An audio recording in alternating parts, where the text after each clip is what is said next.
Brian Freed has always had a passion for coming up with new ideas. He turned his hobby of inventing into an active business with patented inventions he has licensed and manufactured. My first invention that I took seriously was the Bologna Band. I looked at this and I said, wow, that's a lot of space that's kind of wasted. I designed a snack container and I licensed it to a company and they had the rights to Sesame Street.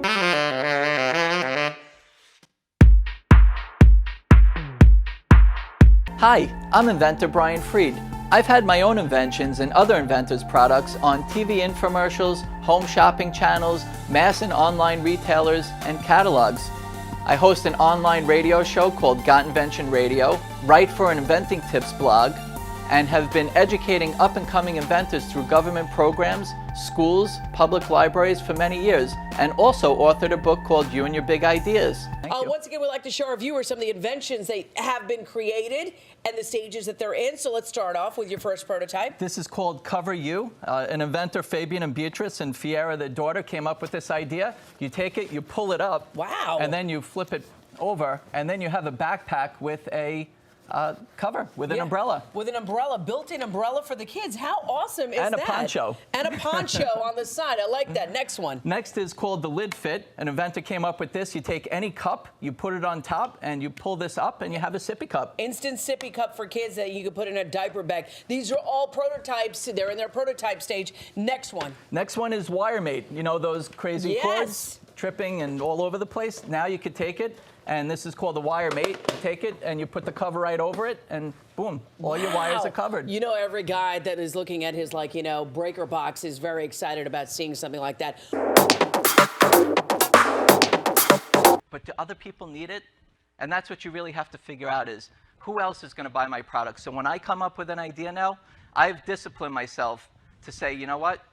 Now I have to think about the consumer. And who is the consumer? And who's getting it to the consumer?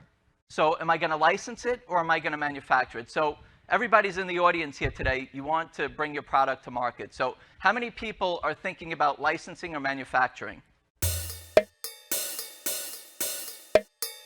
It seems like some of you are at the beginning stages, and all of us, I guess, like the lady just said, you're always going to be at the beginning stages because you're always going to come up with something new and you're going to start again. And I mean, as many products that I've been involved with, I could say that every one of them is a different journey.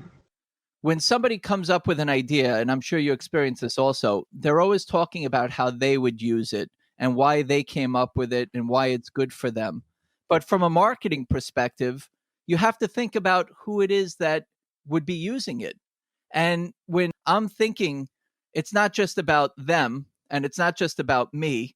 It's about who it is that they're marketing to. So if you're going to license it, then you're going to be showing somebody who is going to represent it to be able to show it to a buyer who's also interested in showing and selling it to a consumer. So you have to think from a consumer perspective, is it something that's in their best interest? Is it in the right category? Is it something that's going to be used? Is it something that you can obtain intellectual property and make it unique and different? And you don't always have to have intellectual property. Maybe you have a good trademark name, but then start working backwards from that. So you have the consumer, then how's the buyer going to react or respond to it?